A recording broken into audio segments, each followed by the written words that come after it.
Como agua para chocolate. Escrito por Laura Esquivel. Pastel Chabela. Febrero.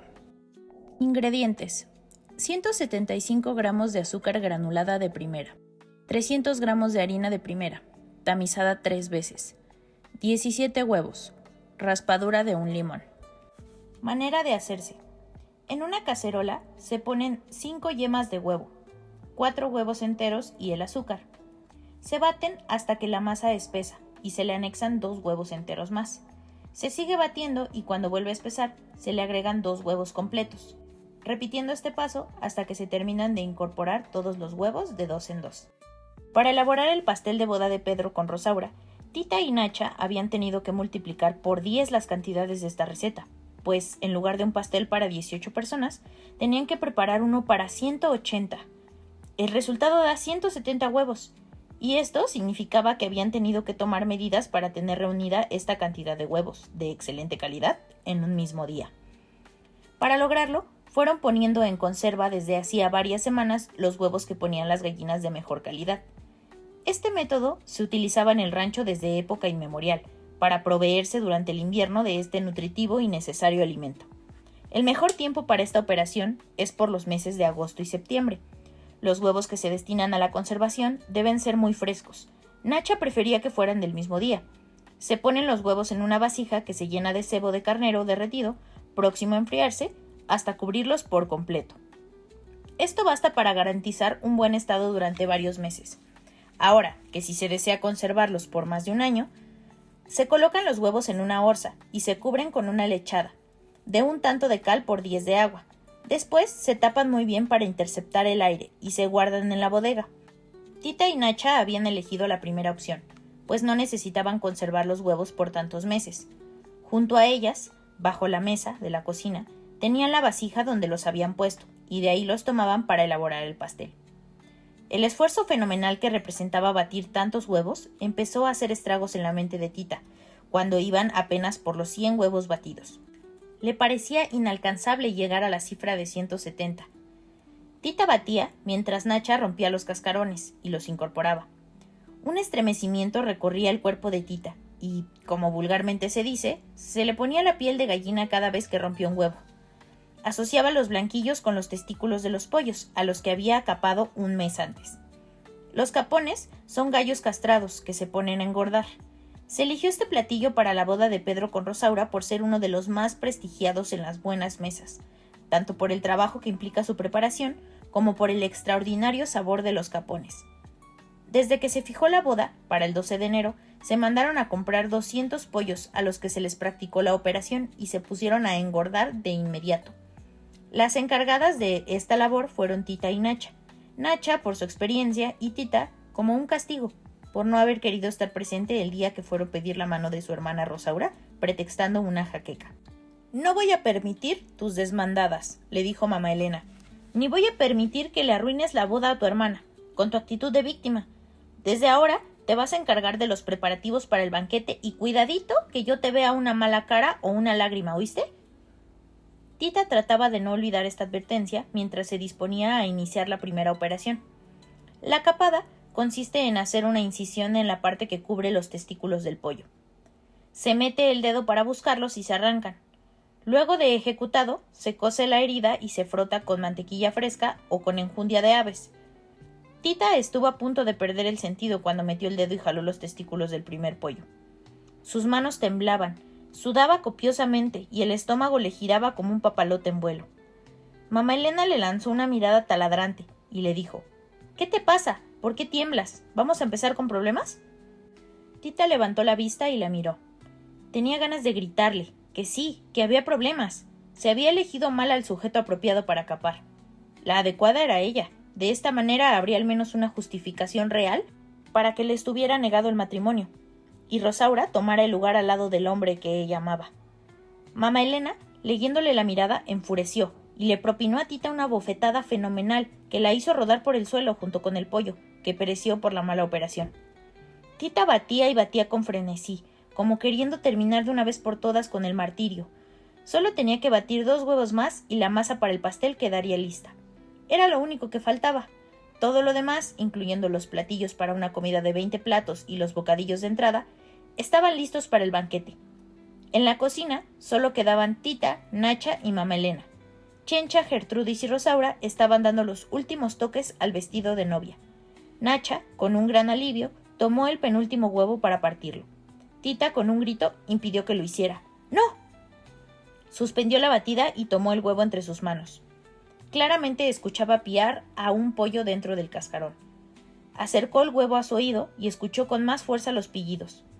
Mamá Elena suspendió su labor y con voz autoritaria preguntó: ¿Qué pasa? ¿Qué fue ese grito? Es que dentro de este huevo hay un pollo. Nacha de seguro no lo puede oír, pero yo sí. ¿Un pollo? ¿Estás loca? Nunca ha pasado nada parecido con los huevos en conserva. De 2 zancadas llegó hasta donde estaba Tita, le arrebató el huevo de las manos y lo partió. Tita cerró los ojos con fuerza. ¡Abre los ojos y mira tu pollo! Tita abrió los ojos lentamente. Con sorpresa, vio que lo que creía un pollo no era más que un huevo, y bastante fresco, por cierto. Escúchame bien, Tita, me estás colmando la paciencia. No te voy a permitir que empieces con locuras. Esta es la primera y la última, o te aseguro que te arrepentirás. Tita nunca pudo explicar qué fue lo que pasó esa noche. Si lo que escuchó fue producto del cansancio o una alucinación de su mente. Por lo pronto, lo más conveniente era volver a la batida. No quería investigar cuál era el límite de la paciencia de su madre. Cuando se baten los 2 últimos huevos, se incorpora la ralladura de limón. Una vez ha espesado bastante la masa, se deja de batir y se le pone la harina tamizada, mezclándola poco a poco con una espátula de madera hasta incorporarla toda. Por último, se engrasa un molde con mantequilla, se espolvorea con harina y se le vacía la pasta. Se cuece en horno por 30 minutos. Nacha, después de preparar durante 3 días 20 platillos diferentes, se encontraba muerta de cansancio y no veía la hora de meter el pastel al horno para por fin poderse ir a descansar. Tita, por esta vez, no era muy buena ayudante que digamos. En ningún momento se había quejado, tal vez porque la mirada escrutadora de su madre no se lo permitía, pero en cuanto vio a Mamá Elena salir de la cocina para dirigirse a su habitación, lanzó un interminable suspiro. Nacha, a su lado, le quitó suavemente la pala de las manos, la abrazó y le dijo: «Ya no hay nadie en la cocina, mi niña. Llora ahora, porque mañana no quiero que te vean hacerlo, mucho menos Rosaura». Nacha suspendió la batida, porque sentía que Tita estaba a punto de un colapso nervioso. Bueno, ella no lo conocía con ese nombre, pero con su inmensa sabiduría comprendía que Tita no podía más. La verdad, ella tampoco. Rosaura y Nacha nunca se habían llevado bien. A Nacha le molestaba mucho que desde que Rosaura era una niña, era melindrosa con la comida. Siempre la dejaba intacta en el plato, o se la daba a escondidas a Tequila, el papá de Pulque, el perro del rancho. Nacha le ponía de ejemplo a Tita, que siempre comió muy bien y de todo. Bueno, solo había un alimento que no era del agrado de Tita. Se trataba del huevo tibio que Mamá Elena le obligaba a comer.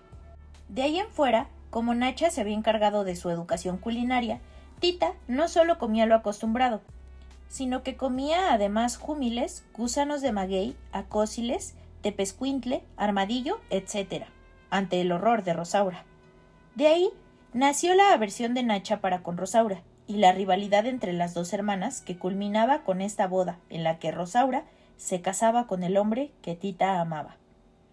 Lo que Rosaura no sabía, aunque lo sospechaba, era que Pedro amaba a Tita, con un amor inconmensurable. Era de entender entonces que Nacha tomara partido por Tita y tratara por todos los medios de evitarle sufrimientos. Nacha le secaba con su delantal las lágrimas que rodaban por la cara de Tita y le decía: «Ya, mi niña, ya vamos a terminar». Pero se tardaron más de lo acostumbrado, pues la masa no podía espesar debido a las lágrimas de Tita. Y así, abrazadas, permanecieron llorando, hasta que a Tita no le quedaron más lágrimas en los ojos. Entonces lloró en seco, y dicen que eso duele más, como el parto seco, pero al menos no seguía mojando la masa del pastel, pudiendo continuar con el paso siguiente, que es del relleno. Relleno: 150 gramos de pasta de chabacano, 150 gramos de azúcar granulada. Manera de hacerse: se ponen los chabacanos al fuego con muy poca agua, se dejan hervir y se pasan por un sedazo o tamiz. Si no se tiene, se puede usar una vulgar coladera. Se pone esta pasta en una cacerola, se le agrega el azúcar y se pone al fuego sin dejar de moverla hasta que toma punto de mermelada. Se retira del fuego y se deja enfriar un poco antes de ponerla en la parte de en medio del pastel, que por supuesto se ha partido con anterioridad. Afortunadamente, un mes antes de la boda, Nacha y Tita habían preparado varios frascos con conservas de chabacano, higo y camote con piña. Gracias a eso, evitaron el trabajo de preparar la mermelada ese mismo día. Ellas estaban acostumbradas a preparar cantidades enormes de mermelada en un gran caso que se ponía en el patio, para aprovechar la fruta de temporada. Lo colocaban encima de una fogata y para menear la mermelada tenían que cubrirse los brazos con sábanas viejas. Esto evitaba que un borbotón de la misma brincara y les quemara la piel. En cuanto Tita abrió el frasco, el olor de los chabacanos la hizo remitirse a la tarde en la que prepararon la mermelada. Tita venía del huerto cargando la fruta sobre su falda, pues había olvidado la canasta. Traía recogida la falda cuando entró, y cuál sería su sorpresa al toparse con Pedro en la cocina. Pedro se dirigía al patio trasero a preparar la carretela. Tenían que ir al pueblo a entregar unas invitaciones, y como el caballerango no se había presentado ese día al rancho, él mismo tenía que encargarse de esta labor. En cuanto Nacha lo vio entrar a la cocina, salió corriendo, pretextando ir por epazote para los frijoles. Tita, de la sorpresa, dejó caer algunos chabacanos sobre el piso. Pedro rápidamente corrió a ayudarla a recogerlos, y al inclinarse, pudo ver una parte de las piernas de Tita, que quedaban al descubierto. Tita, tratando de evitar que Pedro mirara, dejó caer su falda. Al hacerlo, el resto de los chabacanos rodaron sobre la cabeza de Pedro. «Perdóneme, Pedro, ¿lo lastimé?» «No tanto como yo la he lastimado. Déjeme decirle mi propósito. No le he pedido ninguna explicación. Es necesario que me permita dirigirle unas palabras. Una vez lo hice y resultaron mentira. No quiero escucharlo más».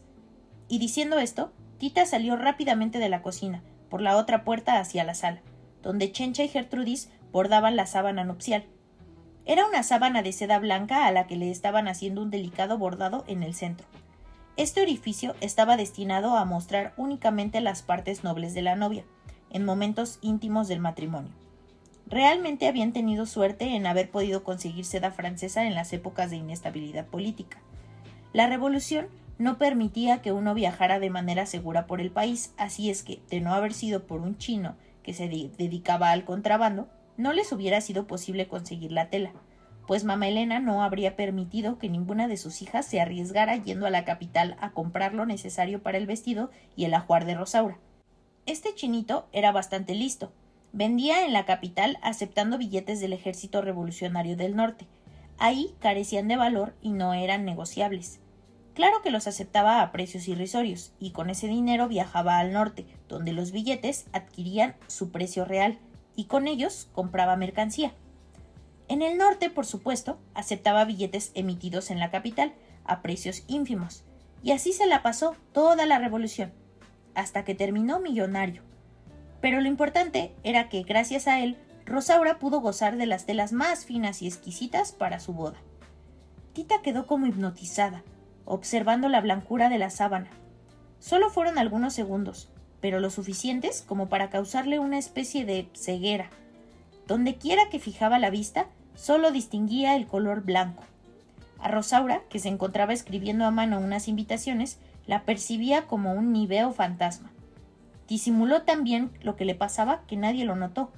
No quería provocar otro regaño de mamá Elena, así que cuando los lobos llegaron a entregar su regalo de bodas, procuró agudizar sus sentidos para descubrir a quienes estaba saludando, pues para ella eran como un espectáculo de sombras chinas cubiertos por una blanca sábana. Afortunadamente, la voz chillante de Paquita le dio la clave y los pudo saludar sin mayor problema. Más tarde, cuando los acompañó a la entrada del rancho, notó que hasta la noche se mostraba ante ella como nunca la había visto, reluciente de albor. Le dio miedo que le fuera a pasar lo mismo en estos momentos, cuando por más que trataba de concentrarse en la elaboración del fondant para cubrir el pastel, no podía.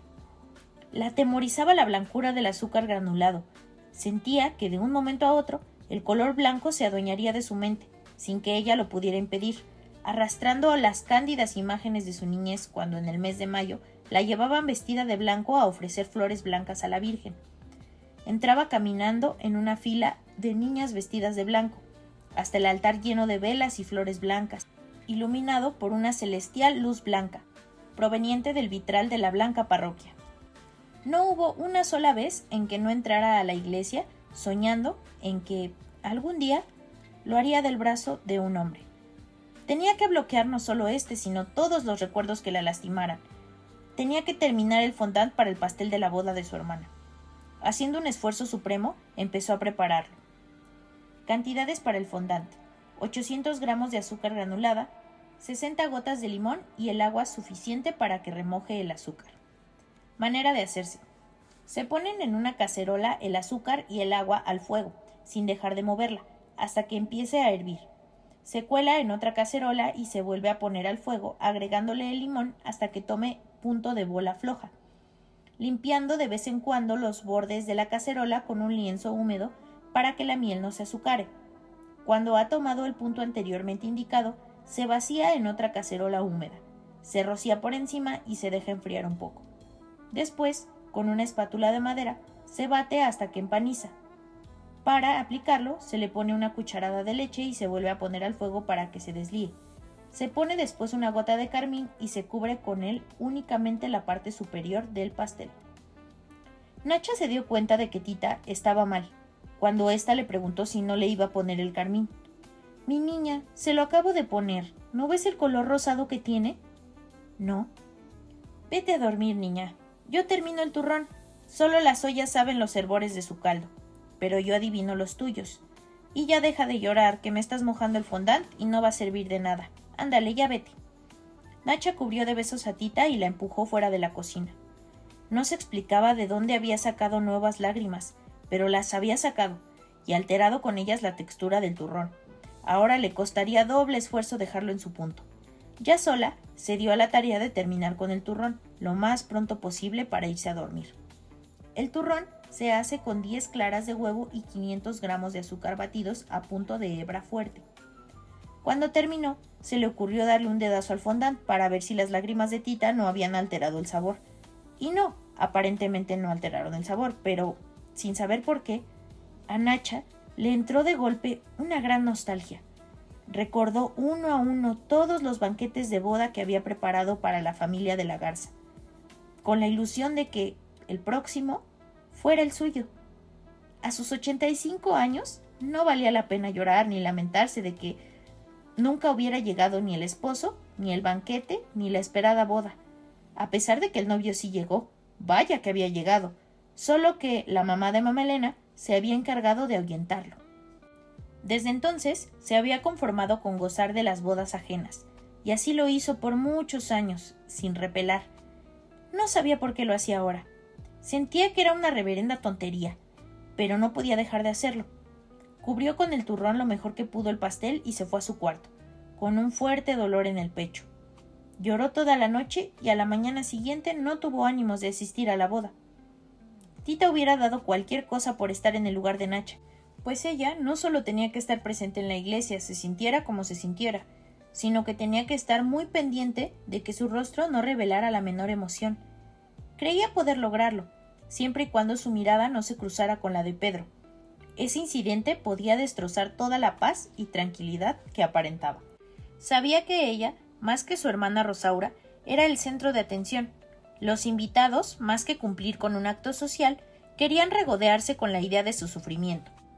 Pero no los complacería, no. Podía sentir claramente cómo penetraban por sus espaldas los cuchicheos de los presentes a su paso. ¿Ya viste a Tita? Pobrecita, su hermana se va a casar con su novio. Yo los vi un día en la plaza del pueblo tomados de la mano, tan felices que se veían. No me digas, pues Paquita dice que ella vio cómo un día en plena misa Pedro le pasó a Tita una carta de amor, perfumada y todo. Dicen que van a vivir en la misma casa. Yo que Mamá Elena no lo permitiría. No creo que lo haga, ya ves cómo son los chismes. No le gustaban nada esos comentarios. El papel de perdedora no se había escrito para ella. Tenía que tomar una clara actitud de triunfo. Como una gran actriz, representó su papel dignamente, tratando de que su mente estuviera ocupada. No en la marcha nupcial, ni en las palabras del sacerdote, ni en el lazo. y los anillos. Se transportó al día en que a los 9 años se había ido de pinta con los niños del pueblo. Tenía prohibido jugar con varones, pero ya estaba harta de los juegos de sus hermanas. Se fueron a la orilla del río Grande para ver quién era capaz de cruzarlo a nado, en el menor tiempo. Cuánto placer sintió ese día al ser ella la ganadora. Otro de sus grandes triunfos ocurrió un tranquilo día de domingo en el pueblo. Ella tenía 14 años y paseaba en carretela acompañada de sus hermanas, cuando unos niños lanzaron un cohete. Los caballos salieron corriendo espantadísimos. En las afueras del pueblo se desbocaron y el cochero perdió el control del vehículo. Tita lo hizo a un lado de un empujón y ella sola pudo dominar a los 4 caballos. Cuando algunos hombres del pueblo a galope las alcanzaron para ayudarlas, se admiraron de la hazaña de Tita. En el pueblo la recibieron como una heroína. Estas y otras remembranzas parecidas la tuvieron ocupada durante la ceremonia, haciéndola lucir una apacible sonrisa, de gata complacida, hasta que a la hora de los abrazos tuvo que felicitar a su hermana. Pedro, que estaba junto a ella, le dijo a Tita: ¿Y a mí no me va a felicitar? Sí, cómo no, que sea muy feliz. Pedro, abrazándola más cerca de lo que las normas sociales permiten, aprovechó la única oportunidad que tenía para poder decirle a Tita algo al oído. Estoy seguro de que así será, pues logré con esta boda lo que tanto anhelaba, estar cerca de usted, la mujer que verdaderamente amo. Las palabras que Pedro acababa de pronunciar fueron para Tita como refrescante brisa que enciende los restos de carbón a punto de apagarse. Su cara, por tantos meses forzada a no mostrar sus sentimientos, experimentó un cambio incontrolable. Su rostro reflejó alivio y felicidad. Era como si toda esa casi extinguida ebullición interior se viera revivada de pronto por el fogoso aliento de Pedro, sobre su cuello, sus ardientes manos sobre su espalda, su impetuoso pecho sobre sus senos. Pudo haberse quedado para siempre así, de no ser por la mirada de Mamá Elena, quien le hizo separarse de él rápidamente. Mamá Elena se acercó a Tita y le preguntó: ¿Qué fue lo que Pedro te dijo? Nada, mami. A mí no me engañas. Cuando tú vas, yo ya fui y vine, así que no te hagas la mosquita muerta. Pobre de ti si te vuelvo a ver cerca de Pedro. Después de estas amenazantes palabras de Mamá Elena, Tita procuró estar lo más alejada de Pedro que pudo. Lo que le fue imposible fue borrar de su rostro una franca sonrisa de satisfacción. Desde ese momento, la boda tuvo para ella otro significado. Ya no le molestó para nada ver cómo Pedro y Rosaura iban de mesa en mesa brindando con los invitados, ni verlos bailar el vals, ni verlos más tarde partir el pastel. Ahora ella sabía que era cierto. Pedro la amaba. Se moría porque terminara el banquete para correr al lado de Nacha y contarle todo. Con impaciencia esperó a que todos comieran su pastel para poder retirarse. El manual de Carreño le impedía hacerlo antes, pero no le vedaba el flotar entre nubes mientras comía apuradamente su rebanada. Sus pensamientos la tenían tan ensimismada que no le permitieron observar que algo raro sucedía a su alrededor. Una inmensa nostalgia se adueñaba de todos los presentes en cuanto le daban el primer bocado al pastel. Inclusive Pedro, siempre tan propio, hacía un esfuerzo tremendo por contener las lágrimas. Y Mamá Elena, que ni cuando su esposo murió, había derramado una infeliz lágrima. Lloraba silenciosamente. Y eso no fue todo. El llanto fue el primer síntoma de una intoxicación rara que tenía algo que ver con una gran melancolía y frustración que hizo presa a todos los invitados y los hizo terminar en el patio, los corrales y los baños, añorando cada uno al amor de su vida. Ni uno solo escapó del hechizo, y solo algunos afortunados llegaron a tiempo a los baños. Los que no, participaron de la vomitona colectiva que se organizó en pleno patio. Bueno, la única a quien el pastel le hizo lo que el viento a Juárez fue a Tita. En cuanto terminó de comerlo, abandonó la fiesta. Quería notificarle a Nacha cuanto antes que estaba en lo cierto al decir que Pedro la amaba solo a ella. Por ir imaginando la cara que Nacha pondría, no se percató de la desdicha que crecía a su paso hasta llegar a alcanzar niveles prácticamente alarmantes. Rosaura, entre arcadas, tuvo que abandonar la mesa de honor. Procuraba por todos los medios controlar la náusea, pero ésta era más poderosa que ella. Tenía toda la intención de salvar su vestido de novia de las deposiciones de los parientes y amigos, pero al intentar cruzar el patio resbaló y no hubo un solo pedazo de su vestido que quedara libre de vómito. Un voluminoso río macilento la envolvió y la arrastró algunos metros, provocando que, sin poderse resistir, lanzara como un volcán en erupción estruendas bocanadas de vómito ante la horrorizada mirada de Pedro. Rosaura lamentó muchísimo este incidente que arruinó su boda, y no hubo poder humano que le quitara de la mente que Tita había mezclado algún elemento en el pastel. Pasó toda la noche entre quejidos y el tormento que le provocaba la idea de deponer sobre las sábanas que tanto tiempo había tardado por bordar.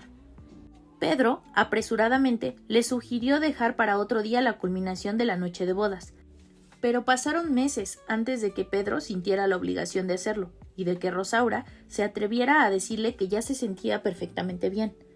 Pedro, hasta ese momento, comprendió que no podía rehusarse a realizar su labor de semental por más tiempo, y esa misma noche, utilizando la sábana nupcial, se arrodilló frente a su cama y de manera de rezo dijo: «Señor, no es por vicio ni por fornicio, sino por dar un hijo a tu servicio».